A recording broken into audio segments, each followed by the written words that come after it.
सर्वज्ञ श्री चक्रधर स्वामी की जय। मनुष्याच्या जीवनामध्ये गुरुचं फार मोठं महत्त्व आहे. गुरुशिवाय मार्ग नाही असं सांगितले जातं की ज्याने गुरु नाही केला त्याचा जन्म वाया गेला. जन्मोनिया काय केले व्यर्थ प्राणी वाया गेले. मनुष्याला गुरु आवश्यक आहे. गुरुचं स्थान मनुष्याच्या जीवनामध्ये फार मोठं आहे. अन्य देवताशास्त्रामध्ये गुरुला साक्षात परब्रह्म मानलेलं आहे. गुरुर ब्रह्मा गुरुर विष्णू गुरुर्देवो महेश्वर गुरु साक्षात परब्रह्म तस्मै श्री गुरुवे नमः असं वर्णन देवताशास्त्रामध्ये आलेलं आहे. गुरु म्हणजे काय? गु शब्द रंधकारशात रु शब्द स्तन्निरोधक अंधकारम निरोधत्वात गुरुरीत्ये भिधीयते. गु म्हणजे अंधार आणि रु म्हणजे प्रकाश. अज्ञानी मनुष्याच्या हृदयामध्ये ज्ञानाचे प्रकाश किरण टाकून तेथील अज्ञानरूपी अंधकार नष्ट करणारा तो गुरु.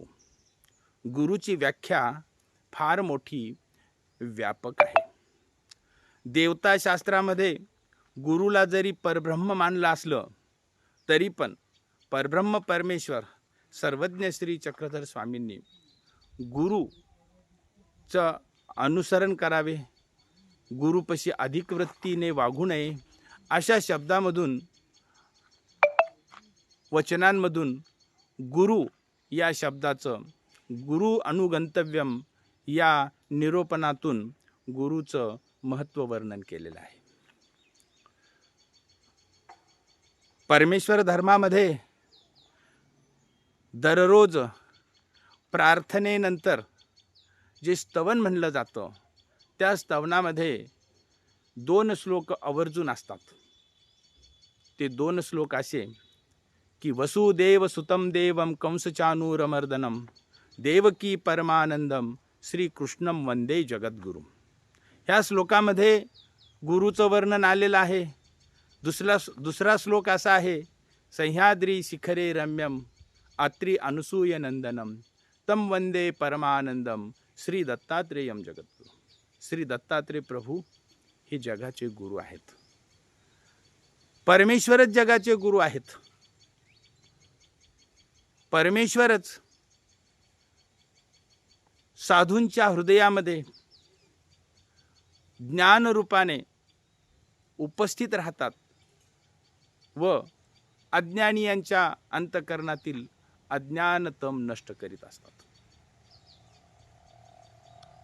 आपण गुरु करतो म्हणजे काय करतो? एखाद्या युक्त ज्ञानी आचरणवंत साधूंकडे जातो, त्यांचे समोर साष्टांग दंडवत घालून आपण गुरुपदेश घेतो आणि त्यांना आपण गुरु म्हणून स्वीकारतो.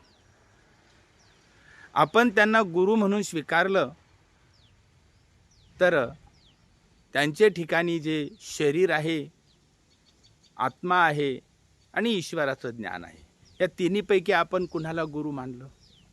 हा विचार करण्यासारखा एक मुद्दा आहे. गुरूंना आपण साष्टांग दंडवत घातले, त्यांना गुरु म्हणून स्वीकारलं, तर त्या गुरूंच्या ठिकाणी जे पंचमहाभूताचं जे शरीर आहे, जे नाशवंत आहे, ज्याला नश्वर देह आपण असं म्हणतो, त्या देहाला आपण गुरु मानलं नाही. त्या देहामध्ये आत्मा आहे, हा जीव आहे, त्या जीवालाही आपण गुरु मानलं नाही. तर गुरूंकडे जे असलेलं ईश्वराचं ज्ञान आहे त्या ज्ञानाला आपण गुरु मानलं, त्या ज्ञानासमोर आपण नतमस्तक झालेलो आहोत. ही अत्यंत महत्त्वाची गोष्ट आपण ध्यानात घ्यायला पाहिजे. बऱ्याच वेळेस आपण शरीरालाच गुरु मानून बसतो. अन्य देवताशास्त्रामध्ये आपण पाहतो की त्यांचे गुरु मरण पावल्यानंतर त्या गुरुचा आत्मा निघून जातो पुढील कर्मगतीप्रमाणे. त्या गुरुच्या ठिकाणी असलेलं जे देवतेचं ज्ञान आहे ते ज्ञान जिथून आलं तिथं निघून जातं आणि त्या अन्य देवताशास्त्रीय लोकांनी जे मानलेले गुरु आहेत त्यांचं शरीर पार्थिव तिथं पडलेलं असतं आणि त्या पार्थिव शरीरालाच समाधी बांधून त्याची पूजा अर्चना करण्याची परंपरा देवताशास्त्रामध्ये पाळल्या जाते. ते शरीर पंचमहाभूत आहे. त्या शरीरावरती समाधी बांधून जर त्याचं पूजन केलं तर तिथं भूतांची शक्ती येते आणि भूत प्रेत या ज्या अत्यंत म्हणजे हलक्या स्वरूपाच्या ज्या शक्ती आहेत त्या शक्ती तिथं ताबा घेतात आणि त्या भक्तांचं मनोरथ पूर्ण करतात.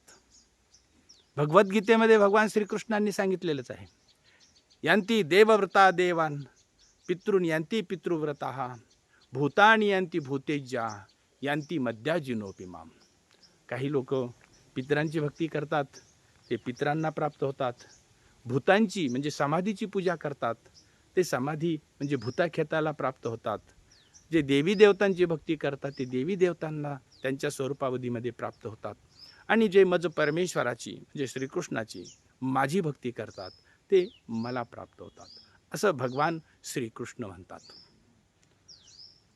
तर आपण ह्या गोष्टीचा विचार करायला पाहिजे की गुरु ज्यांना आपण स्वीकारलेला आहे तो गुरु जीव आहे, त्याच्या ठिकाणी नश्वर देह आहे आणि त्याच्या हृदयामध्ये परमेश्वराचं ज्ञान आहे. त्या परमेश्वराच्या ज्ञानाला आपण गुरु मानलेला आहे. सर्वज्ञ श्री चक्रधर स्वामी म्हणतात की वचनरूप परमेश्वर, आम्ही निरूपण केलेलं हे जे शास्त्र आहे हे वचन आहेत, हे ब्रह्मविद्या आहे. हे ब्रह्मविद्या हे एक परमेश्वरच आहे आणि ही ब्रह्मविद्या ज्ञानियांच्या अधिकरणांच्या अंतःकरणामध्ये साधू संतांच्या हृदयामध्ये ही ब्रह्मविद्या निवास करत असते आणि या ब्रह्मविद्येच्या रूपाने जणू काही परमेश्वरच त्यांच्या हृदयामध्ये निवास करीत असतो. भगवद्गीतेमध्ये भगवान श्रीकृष्ण सांगतात, ईश्वर सर्वभूतानां हृदयेर्जुन तिष्ठती.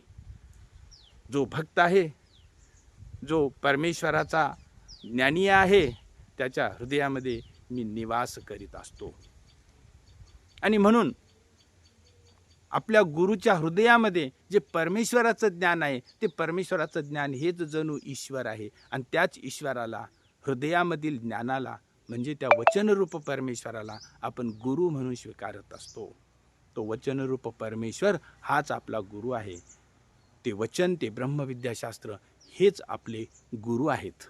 आणि म्हणून गुरु ही जी गुरु ही जी काही म्हणजे आपण मानलेलं हे जे परंपरा आहे ही शाश्वत आहे.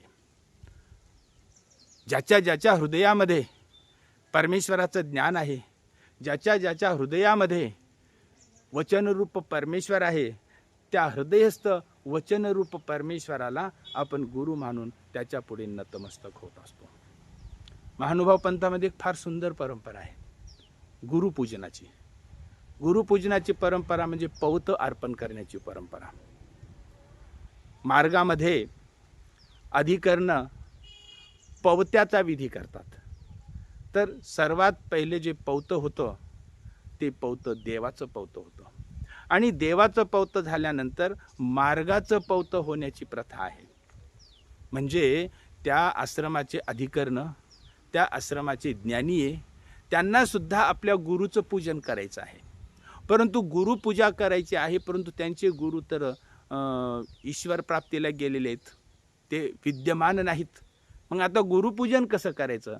मग त्या ज्ञानियांना आश्रमाच्या अधिकरणांना ठाऊक आहे की मी जे ज्ञान माझ्या शिष्यांना सांगितलं आहे ते ज्ञान त्या शिष्यांच्या हृदयामध्ये स्थित आहे.